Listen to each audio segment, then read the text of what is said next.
먹고 살기 위한 경제 이야기, 먹살 경제. 미주 동포들의 먹고 살기 위한 경제 이야기, 먹살 경제 시간입니다. 김 사장님, 오늘 어떤 내용 준비하셨나요?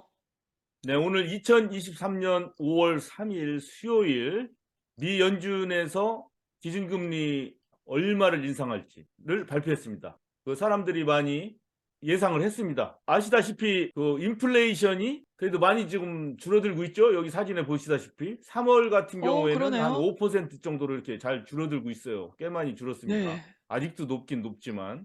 그렇지만 지난번에 실리콘밸리 뱅크가 한 2달 전에 파산하고 뭐 그 뒤에 또 뉴욕의 시그니처 뱅크 또 파산하고 그래서 막 뱅크런 뭐 연쇄 파산 아니냐 큰일 났다. 이게 모두 다 이자율을 급격히 올렸기 때문이다. 막 그렇게 얘기했지 않습니까? 네. 그러고서 한참 나름대로 좀 잠잠했잖아요. 한 몇 주간. 그러다가 퍼스트 리퍼블릭 뱅크가 이제 결국 휘청휘청 할 때 제이미 다이먼 JP 모건 회장이 주동이 돼서 다른 은행들의 돈을 여기에다가 막 디파짓을 했죠. 파산하지 않게. 그래서 대충 넘어가나 싶었는데 결국 며칠 전에 이제 퍼스트 리퍼블릭 뱅크가 회계 보고를 했어요. 어닝. 그랬더니 뭐 형편없죠. 뭐 이 지금 사람들이 다 돈 빼나가고 난리인데 얘가 무슨 돈을 벌겠어. 그런데 그거를 막 엄청나게 손해나고 적자난 거를 발표하니까 너도 나도 야 정말 안 되겠다. 정말 안 되겠다. 이 소식을 들으면 사람들이 예금액을 더 빼가겠지. 그리고 주가는 더 떨어지겠지. 다 서로 그렇게 생각하니까 진짜로 그렇게 돼버렸죠. 그래서 엊그저께 FDIC, Federal Deposit Insurance Corporation, 그러니까 연방 예금 보험 공사라고 할 수가 있죠. 예, FDIC에서 결국에는 너희들 안 되겠다. 파산. 그걸 우리가 직접 이제는 혼출을 할게 하고서 경매에 붙여서 바로 JP 모건이 그냥 샀습니다. 싼 값에. 그러면서 그냥 산 게 아니라 FDIC에서 뭐 지원금도 많이 줬어요. 여러 가지 특혜도 주고. 그러니까 뭐 당장은 나쁜 건 아니죠. JP 모건으로서는 좋은 물건을 뭐 좋은 물건은 아니지만 엄청나게 큰 물건을 헐값에 샀으니까 정부 지원 받아가면서 당장은 나쁜 게 아니에요. 그러니까 이 사람이 이제 이걸 사가지고 JP 모건에서 관리를 잘하고 뭐 구조조정도 하고 경영 쇄신도 하고 하면서 만약에 잘 살린다면은 이제 뱅크 문제는 이제 없어질 수가 있어요. 그래서 오늘 연준에서는 이 뱅크런과 은행의 연쇄 파산은 이거는 뭐 생각만 해도 소름이 끼치는 엄청난 무서운 이야기거든요. 이거를 막기 위해서라면은 이자율을 높이면 안 되죠.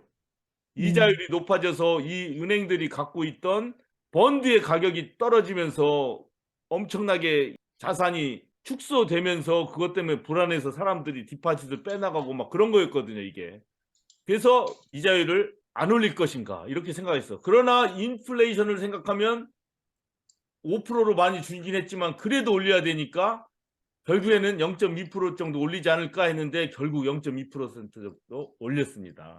예, 그래서 그렇다면 이렇게 FDIC가 나서고 이런 은행들이 굉장히 큰 은행이에요. 작은 은행도 아니고 이런 은행들이 자꾸 이렇게 파산할 때 이제 그 FDIC가 개입하고 정부가 개입해가지고 다른 은행들이 인수 합병을 하면 어떻게 되나. 퍼스트 리퍼블릭 뱅크에 내가 예금은 하지 않아서 뭐 나하고는 상관없어 이러진 하지만 이게 연쇄적으로 나가지고 내가 지금 사용하고 있는 은행도 만약에 파산되고 그러면 큰일이지 않습니까? 이건 단순히 뭐 내가 그 은행의 주식을 갖고 있고 안 갖고 이것만이 아니라 일파만파로 다 영향을 미치기 때문에 그래서 소름 끼치는 이야기죠. 이게 잘못하면 아이오와 대학의 교수가 얘기한 거를 NPR에서 설명을 했는데 이렇게 자꾸 은행에 위기가 나고 파산이 되고 큰 회사가 합병하고 하면은 어떤 일들이 일어나면 그 작은 은행들도 활성화가 되고 잘 건전하게 살아야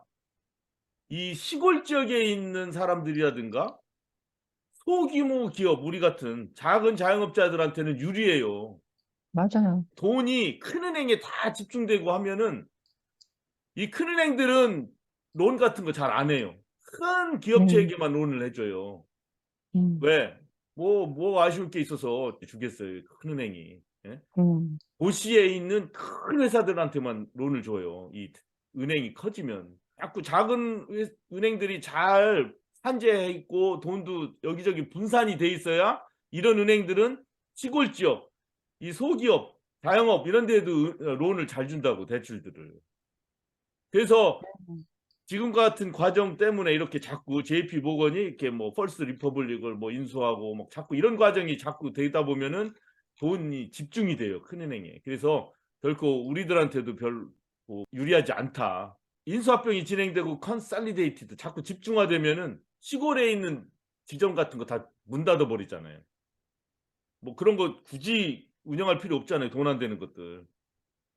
그런 피해를 받고 있는 사람이 바로 누구냐면은 바로 여러분들 두리번 하다 보면은 제가 딱 눈에 띄죠.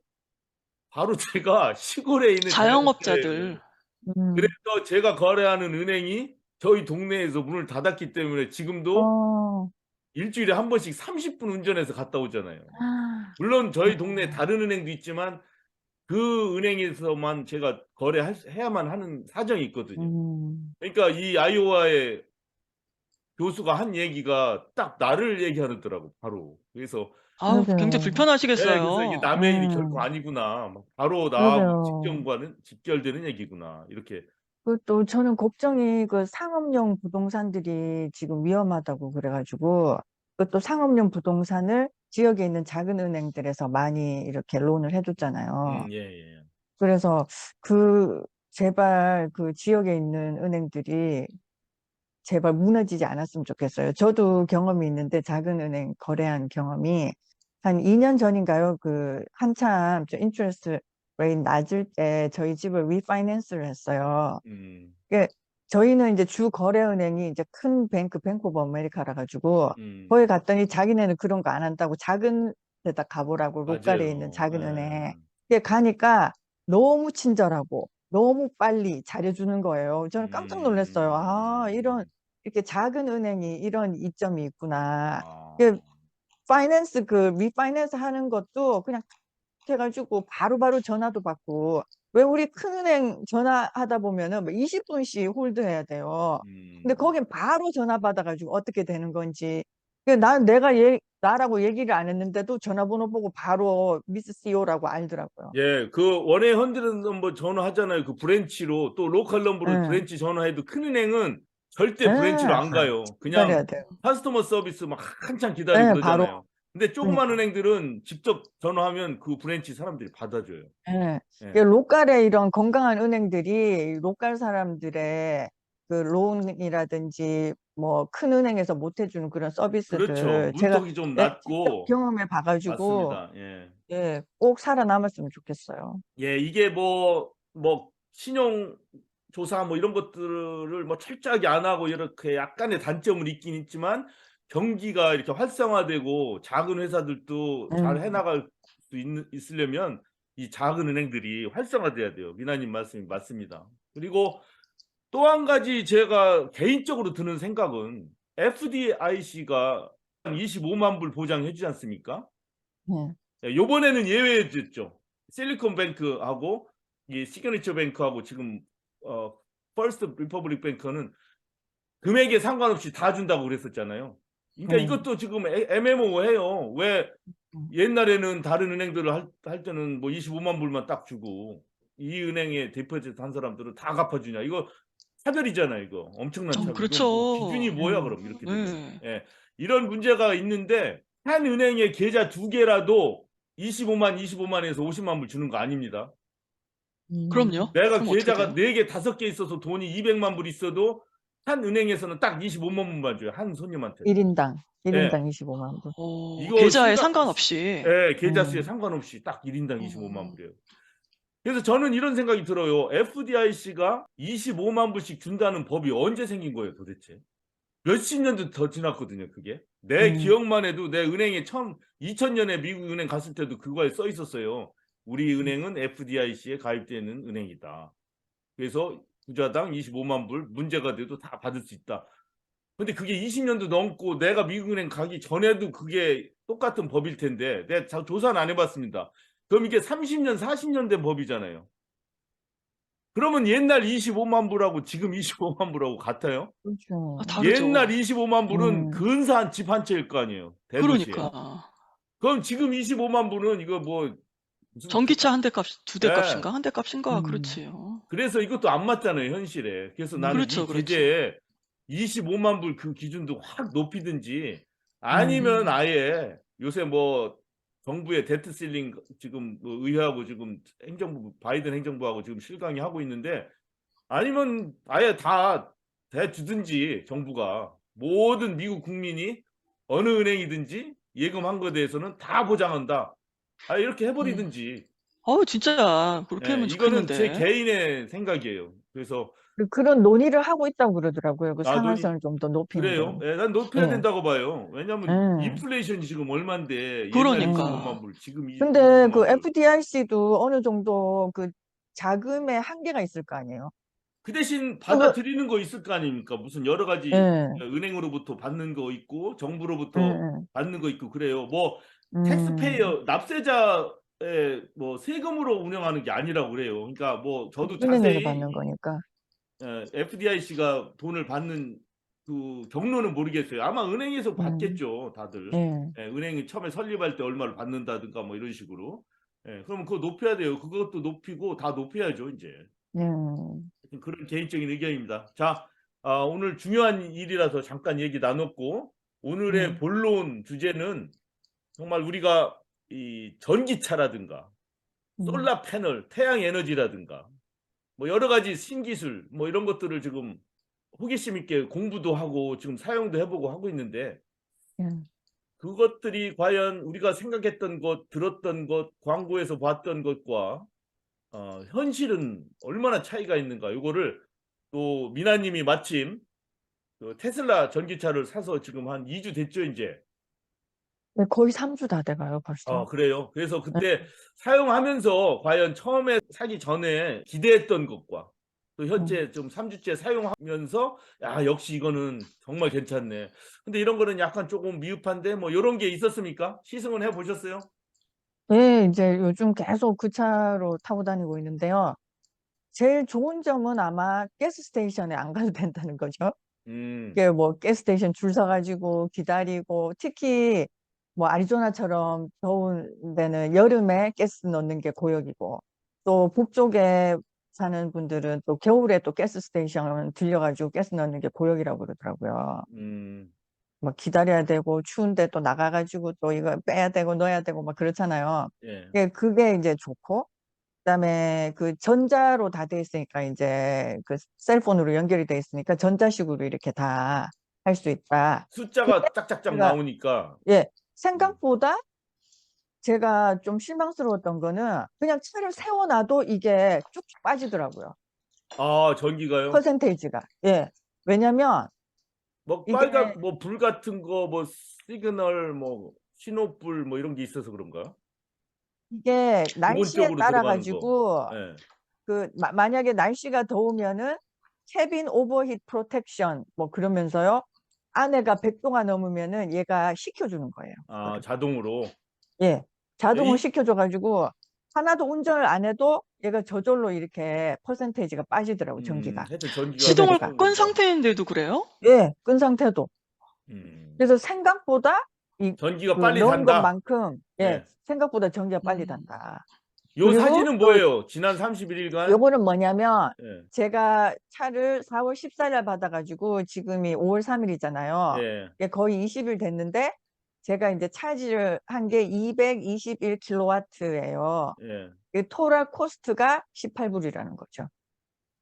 그러니까 보통 이제 제가 한 10일에 한 번씩 다른 차들은 이제 그렇게 넣는데 넣을 때마다 뭐 어떤 차는 뭐 이렇게 가스통이 큰 차는 요즘 가스비 비싸가지고 한 70불, 80불 나오거든요.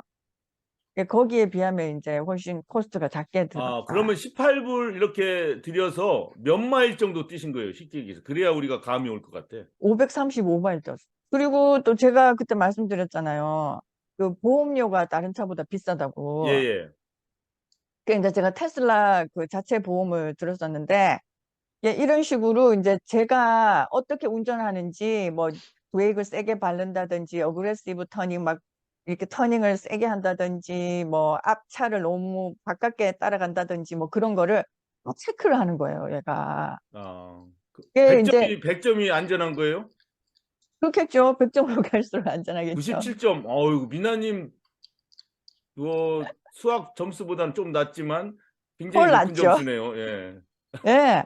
그래서 이게 좀 어떤 면에서는 이제 어그레시브하게 운전하는 사람들한테는 좀 더 이렇게 경고를 주고 좀 그렇겠죠. 더 네가 세이프하게 하라 그러는 게 있는데, 저는 이렇게 운전하면서 약간 누군가가 나를 감시하고 있다는 느낌? 막 그런 게 음. 들더라고요. 야, 그래서 어쨌든 저쨌든 이제 저는 그래도 그나마 운전을 좀 세이프하게 하는 편이니까 이게 바로 그거를 이제 셀폰으로 다 확인을 할 수가 있어요. 그 앱에서.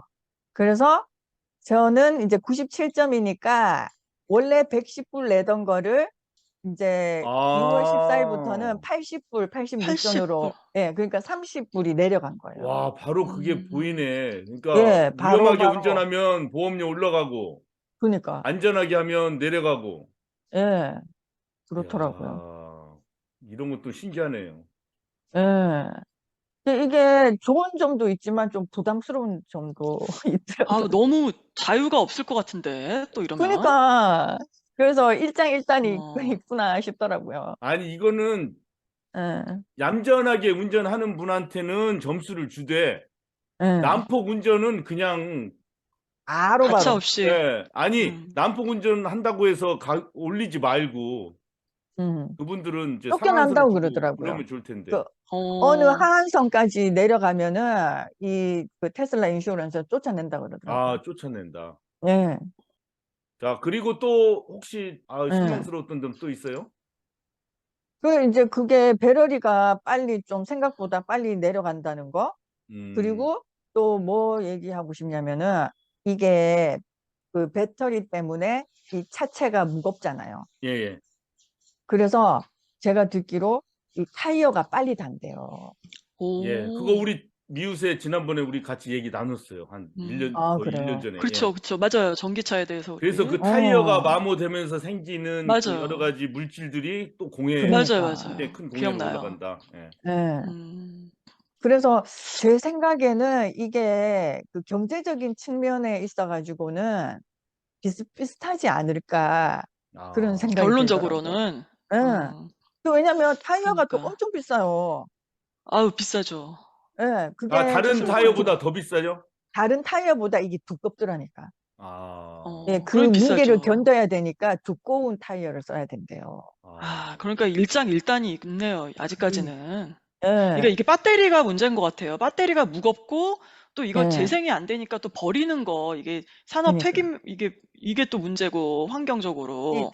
배터리를 좀 가볍게 만들고, 이거를 또 환경적으로 어떻게, 더, 뭐, 만약에 재생을 할 수 폐기를 있어야 하더라도, 되는데. 배터리 재생하는 거, 그다음 가볍게 만드는 거, 타이어 좀 덜 마모되게 하는 거, 뭐, 이런 것도 음. 앞으로 많이 연구해가지고 더 개발을 해야 되지 않을까, 그런 생각했네요. 아직까지는 100% 만족스럽다, 완벽하다, 이런 단계는 좀 아닌 것 같네요. 조금은 또 기다려봐야 예. 되겠네요. 그쵸? 예, 제가 20일간 운전해본 뭐 오버올 전 생각은 뭐 괜찮다. 굉장히 부드럽게 나가고, 예, 음, 괜찮은 것 같아요.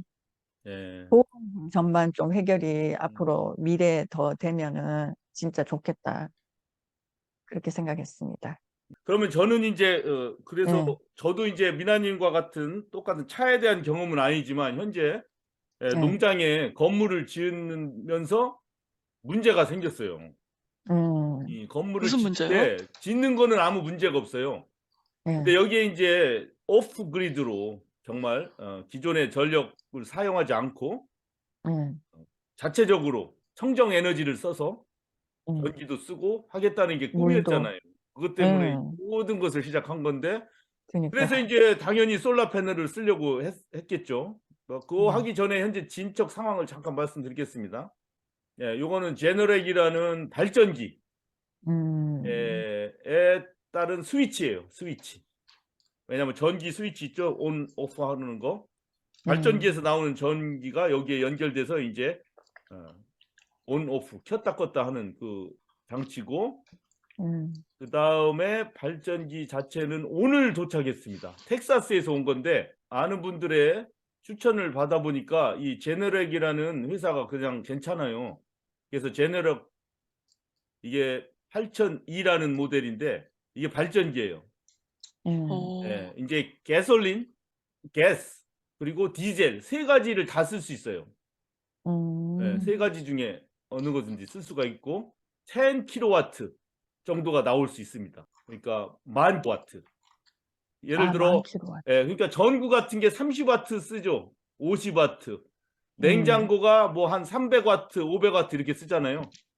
에어컨 뭐 한 700W 막 이렇게 써요. 이제 그런 것을 감당할 수가 있어야 돼요. 그래서 저 발전기를 10,000W면 굉장히 많은 양인데요. 예, 근데 뭐 그렇다고 해서 굉장히 많은 양은 아니고 지금 한 그 매니팩처드 홈 조그만 거 한 900 스퀘어 피트를 한 10시간 정도 쓸 수 있는 그런 발전기를 딱 썼어요. 왜냐면 이거를 계속 쓰려고 하는 게 아니라 이 매니팩처드 홈을 인스톨 한 다음에 안에 상태를 다 점검하기 위해서는 발전기가 필요한 거예요.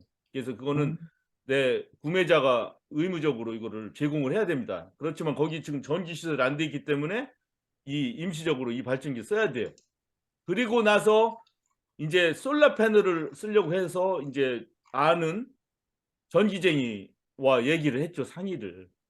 그랬더니 이 전기쟁이는 뭐 그야말로 자기 소신껏 얘기하는 겁니다. 아무 이해관계 없이 솔라 패널은 안 된다 이거예요. 자기가 왜요? 몇 번 설치도 해보고 다른 사람들 쓰는 것도 봤는데 가격 엄청나게 비싸고 2만 불, 3만 불 해야 돼요. 적어도 제가 이렇게 쓰려면은. 그리고 그 배럴이라는 것도 사실상 뭐 선전에는 10년 워런티가 된다 하지만 이 솔라 패널 회사들이 우후죽순 막 생겼다가 10년 워런티 주면 뭐해? 그 회사가 망해버렸는데. 없어지면 어떡해. 없어지는 회사가 엄청나게 많대요. 너도 나도 뛰어들었다가. 솔라 패널 그 자체도 마찬가지예요. 고장도 많이 난대요. 뭐 그거 보면은 뭐 반영구적이다. 뭐 한번 딱 설치해 놓으면 뭐 10년 간다, 15년 간다 하지만 뭐 고장 나고 뭐 고장 나고 그거 다 비싸대요 또. 그 부품하고 막 이런 아유, 거 다. 그렇구나. 이 현실을 얘기하는 거예요. 배터리 같은 것도 문제가 많이 생기고 고치는데 또 돈 굉장히 많이 들고 차라리 이 전기쟁이 얘기는 5,000불 정도짜리 발전기 제가 아까 산 거는 1,000불짜리입니다. 1,000불짜리.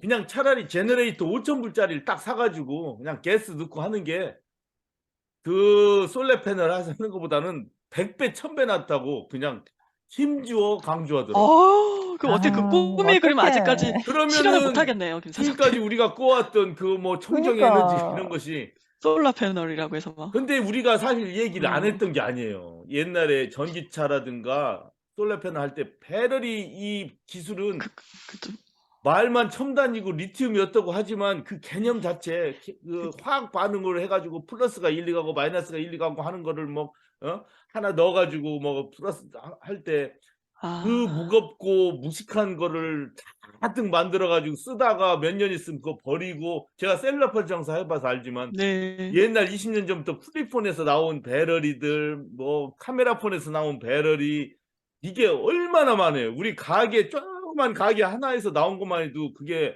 한 7억이 나오거든요. 배터리들이. 그게 지금 다 어디 갔을까? 그 분해도 안 되고 어딘가 있을 거란 말이에요. 그러니까 그거 그러면은 진짜 나 같은 가게가 이 조그만 가게가 이 지구상에 몇백만 얼마나- 개가 될 텐데 그러니까요. 20년 30년 동안 그 배터리 셀러폰에서만 나온 배터리가 얼마나 많을 것이며 셀러폰 뿐이겠습니까? 노트북 컴퓨터, 데스크탑 컴퓨터에 있는 그 배터리들 그 많은 맞아요. 배터리들은 다 어디 갔을까? 그 소설에 그런 거 있잖아요. 그 많던 싱아는 누가 다 먹었을까? 그거랑 비슷한 거예요. 이 진짜 많은 배터리들 이게 어디 갔냐고. 그러면 솔라 패널 지금 앞으로 이 테슬라 그 전화 아까 미나님 얘기했잖아요. 그 무겁고 큰 배터리들 그게 뭐 리사이클 같은 거 돼도 한계가 있지 않습니까? 그거. 그럼 다 나중에 쓰레기장으로 다 차 가야 버리는 되고 건데. 무겁고 한 것들을 이동시켜야 되고 또 생산해야 근데 제가 되고. 그때 알아봤는데 그 차에 단 그 폐 배럴이들은요 90 몇 프로가 리사이클 할 수 있대요. 그래서 그 시장이 지금 그래요? 굉장히 뜨고 있다고 그러더라고요. 더 하이라이트 바이 박스에 따르면 전기차 배터리 재활용률은 집계하기 자체가 힘들지만 대략 5%밖에 안 됨. 예, 그 기술이 그것도 정확하지가 않고 그래요? 또 알아봐요. 이거 쉽지 않습니다. 그런 배터리들이 그러니까 저도 이 디그레이드 배터리 되거든요. 때문에 배터리는 계속 쓰다가 음. 뭐 전자 100개가 이쪽으로 쫙 이동하고 다시 100개가 딱 가고 하는 게 아니에요. 처음엔 그렇게 한 달간 가다가 나중에 90개가 가고 80개 가고 20개 그렇다고 가고 그러더라고요. 그렇게 돼버리잖아요. 그 결국에는 메모리 이펙트 뭐 버린다 이런 거 있죠. 그러던데. 예, 결국에는 뭐 그러면은 김 사장님 그거 솔라 패널을 사셨어요? 그거? 아직은 그러면 안 그거? 샀죠. 아, 근데 왜냐면 그러면 그 저 한 개에 얼마예요? 적어도 그거 한 저 개가. 집을 응. 적어도 1000 스퀘어피트 정도 되는 거를 돌리려면 가격이 천차만별이긴 해요. 이 솔라 패널과 배럴이 뿐만 아니라 인버터가 있어야 되고 또 이 전기를 고르게 하고 막 어떤 전기 충격 같은 거를 완화시키고 수명을 길게 하고 하는 또 장치 덧붙이고 덧붙이고 덧붙이고 하면은 3만 불, 4만 불, 5만 불 가요. 예. 어휴, 그러고 굉장하네요, 나서도 진짜. 문제가 되고 해요. 그러면은 야, 이거 각 아, 알을 도대체 몇 개를 예, 그래서 해야 이 되는 거야? 딜레마에 빠지는 예. 거예요. 와, 무지하게 비싼 거예요, 그러게요. 그러면은. 그러면 솔라 패널은 안 하기로 하신 거예요? 아니요, 아직은 계속 더 생각 중입니다. 계속 왜냐하면 연구하셔야지. 그 전기가 급하게 필요한 건 아니기 때문에 이 발전기 가지고 필요할 때만 일단은 사용을 하되 천천히 더 연구를 해볼 생각이에요. 그렇지만 현장을 익히 알고 있는 그다음에 경험이 많은 전기쟁이 얘기 들어보니 굉장히 비관적이다 이거예요. 이 솔라 패널의 기술이 그래서 야 다시 생각해 보는 겁니다. 그래서 전기차도 다시 생각해 보는 거예요. 과연 이 전기차가 지구 환경에 정말 좋은 건가? 예. 그러게. 뭐 그런 거 정말 투자대 효과가 이렇게 충분히 있는 건가? 뭐 이런 거를 그래서 다시 한번 점검해 봐야겠다는 얘기죠. 예, 그래서 지금 현재 또 그 화석 연료 만드는 그 자동차 회사에서는요, 그 자동차 배기가스에서 그 나오는 그 배기가스를 없애줄 원천적으로 차단하는 그 기술을 또 요즘 연구하고 있다고. 그렇죠. 뭐 수소로 달리는 차. 그래서 뭐 나오는 그것도 뭐 것이 물, 뭐 문제가 이런 많고. 것도 지금 예. 많이 뜨고 있고 그래서 이 전기차 배터리를 사용해 가지고 뭔가 하는 이런 과정들에 그러게. 대해서 상당히 회의적인 생각이 다시 들어요. 옛날에도 들었었는데 막 뭐 집을 짓고 하면서 잠깐 그쪽으로 가긴 가야 돼. 어쩔 수 없지 않느냐. 기술이 나아지게 했다가 이 현장에서 경험이 많은 사람의 얘기를 듣고 보니까 그 회의감이 다시 드는 거예요. 그래서 그러게요. 오늘 미나님의 얘기도 한번 들어보고 결론은 없어요. 그래서 혹시 이 방송을 들으시거나 주변에 아시는 분들도 각자 의견을 활발하게 얘기해 주셨으면 좋겠어요. 그래도 김 사장님이 지혜롭게 잘 해결하시리라 공대 출신이시니까 믿습니다. 글쎄요. 저 혼자는 안 아니, 되고 이 집단의 힘을 믿을 수밖에 없어요. 이거는 아무리 머리 좋아도 뭐 실제하고는 다르거든요. 실제하고는 이상과 현실의 이 이상과 괴리. 아무래도 괴리. 예. 예. 아무래도 그 전기쟁이 아저씨가 아무래도 좀 현실적으로 느껴지네요. 오늘 그러면 아주. 이 집 저 집 다 해보고 나서 하는 얘기잖아요. 그거 그러니까요. 도저히 안 된다 이거야. 돈만 무지하게 들고. 예. 그래서 네. 오늘 전기차를 사용해봤던 미나님 말씀 또 저 경험 같이 얘기하면서 오늘은 먹살경제가 무슨 결론을 내리는 게 아니라 많은 분들의 의견 활발하게 하자는 그 제안 드리면서 328화 먹살경제 마치도록 하겠습니다. 감사합니다. 네. 잘 수고하셨습니다. 들었습니다.